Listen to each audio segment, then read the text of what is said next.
some strawberry margarita mocktails.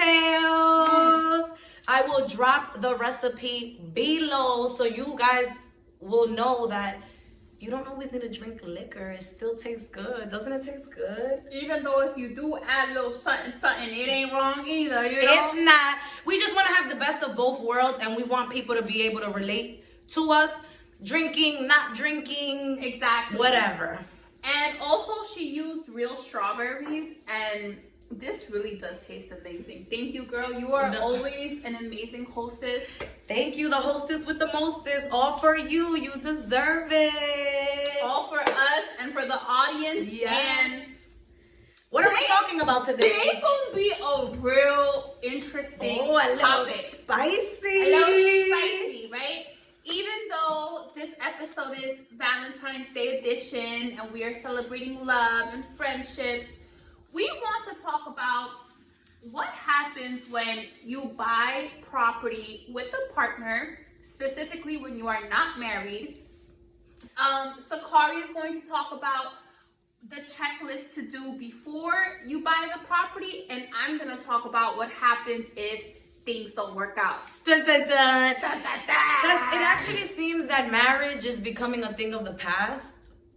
So I think this is a great thing to talk about, because even though you're not married, you're still buying property. Even though I'm married, shout out to my baby, I love you, priest. But everybody's not like me, and maybe you don't want to get married, but you do want to buy a house. So I'm going to tell you a little rundown checklist of what you should do. So before purchasing the house with a spouse, girlfriend, lover, first, I think we should make sure that the foundation is somewhat solid. Like, we don't know what can happen. You can break up, even be together for years and break up. But don't go buying a house with somebody you just met a month ago, 6 months ago. Right. At least be with somebody for a year, 2 maybe, see if they could take care of some things, see how they handle their life and stuff before you decide that big moment. But if you do, and when you are ready to purchase a house, even with just a spouse, there's some things that you can do to, how would I say this? Housekeep. Yes. Housekeep. Create a safety net or blanket so that everyone feels secure in the transaction that's getting ready to go through. Because buying real estate is a really big deal, and it's a big moment, especially in a couple's relationship, and this could actually make or break you, baby. So listen. So first things first. It also depends your state, what the rules are, because sometimes after you've lived with a person already for a certain amount of years, you're technically married by the state, by the law. So you would have to check out your state. What are the regulations and the rules for unmarried people buying a house? But the most important thing is when you're purchasing a house, make sure you iron out the details just like you would in a lease. You have your set of rules, who's going to be paying for what, whose name is it going to be in. A lot of things come into play when this happens, because if you and I are together and my credit is not so good, but yours is good, maybe we should talk about putting me on the mortgage as well. So maybe it should just be you on the mortgage and not me. But then what does that look like? I think that that's a big sense of responsibility to fall all on one person. So you definitely need something detailed, outlined, even lawyer-proofed, notarized, just to make sure your T's are T'd and your I's are dotted, right? Just because it can get sticky. So you do want to make sure that all those things, the type of ownership, what happens if you guys break up, what happens if somebody dies. There's a lot of what ifs that people don't think about, because we think about so much in the moment, in the right now, what now.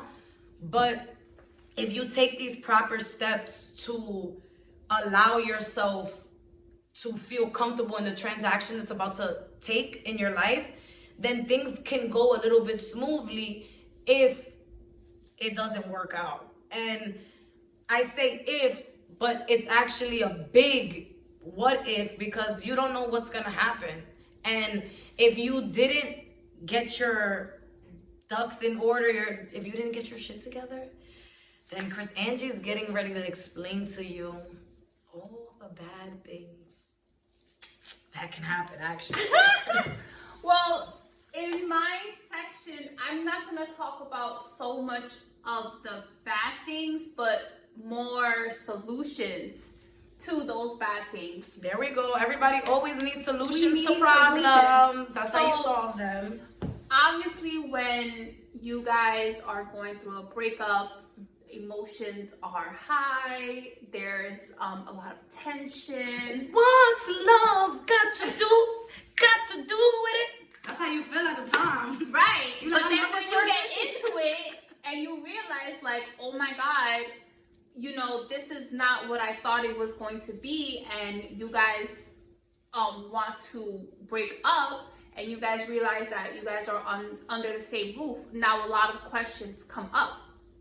Now, I'm going to assume that there was no contract or agreement signed. You before. didn't listen to me.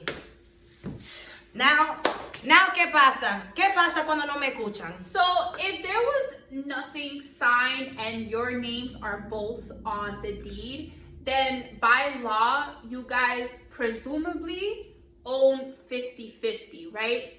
And so if one partner wants to keep the ownership of the house or fight for the ownership of the house, it all comes down to receipts. Who owns what?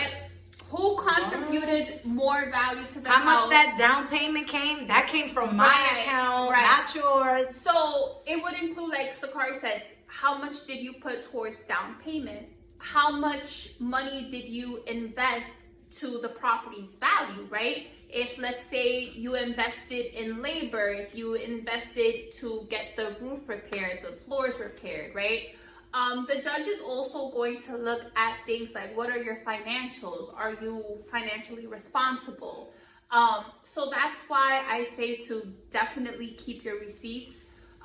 If you purchase anything, if you invest in anything in the property, because it will come in handy To prove your case. Exactly, right? Because at this point, now you're trying to prove the case so that you could do what was right for you, because it's no longer we. Exactly. So, right, like I was saying, if you want to fight, you have to prove that you own more percentage of the property. And like I said, you'll do that by saving your receipts and having this information. Now, there is a step that you could take before going to court if you guys want to try to keep it cordial and Let's keep it civil. Let's keep it peaceful. Right, there's a step before, and you can actually hire a mediator, or I don't know how to say it. Yeah, no, it is a mediator. It's basically like the referee in between you guys. So you're it's like mediation. So at that point, you have somebody to help you guys go over everything and come to a fair common ground. Exactly. That. Right? I know what the name is. This is why I'm here, baby. It's okay. This is why I'm here. This is why we're here together. Sakari and Chrisanji. Hello. Check us out. Always. But right, you can hire a mediator, and before going to court, they will review evidence on both sides and hear each cases. And depending on the information that you guys bring to the table, they can come to a solution for you guys before it gets nasty and you guys go to court. Sticky. So that is another solution that you guys can take. And the third solution is just buy each other out, right? If you decide, let's say one person is a little bit more financially stable and they want to keep the property, you can offer to buy the other partner out. It would be ideal if you guys can come up with something between you guys. If not, you can, of course, speak to an attorney and have them give you the best opinion on how much you can offer the other person and buy them out. So that you get the rights to the property, basically. Right, exactly. And the fourth, of course, the most obvious is to sell the property together. In this case, you will want to hire a broker, a real estate agent. You're gonna want to a real estate agent that is sensitive, that knows what's going on in the situation, and can handle the high intentions, the high emotions with professionalism and integrity education. and education. You know, Exactly. There's actually some agents just focus solely on divorce listings. Divorce, right. Because it's stressful. It's stressful. It's actually its own little thing within itself. So I could see why after focusing just on the divorce, it just took up all your energy. So you just, you know what I'm saying? Like it's it's probably a much longer process when it comes just, you know, just because what if the other person is not willing? Like what if the other person is not? Right.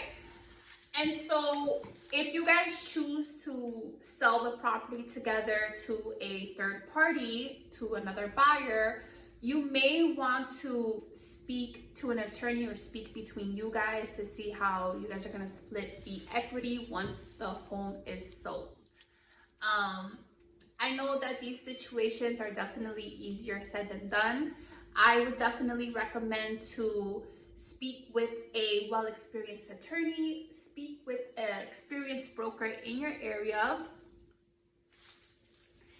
and yeah, just try to keep yourself balanced and stable, and remember that well-informed, and remember that this is now that love and lust and is out of the way. You want to keep things business, fair, and mutual.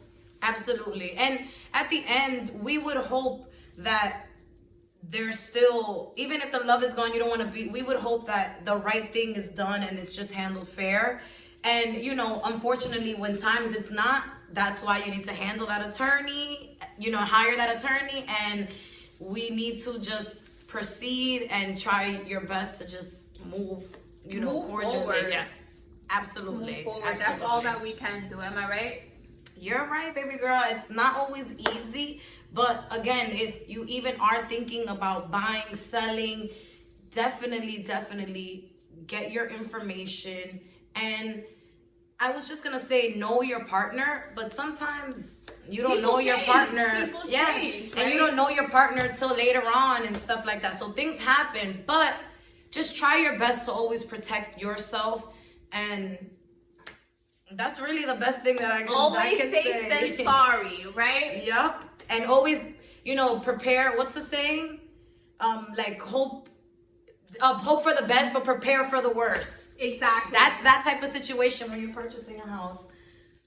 Hello. Make sure you guys like, comment, subscribe. Let us know the next topic for March, April. Springtime is getting ready to come up. Your birthday's coming up. We about to be outside.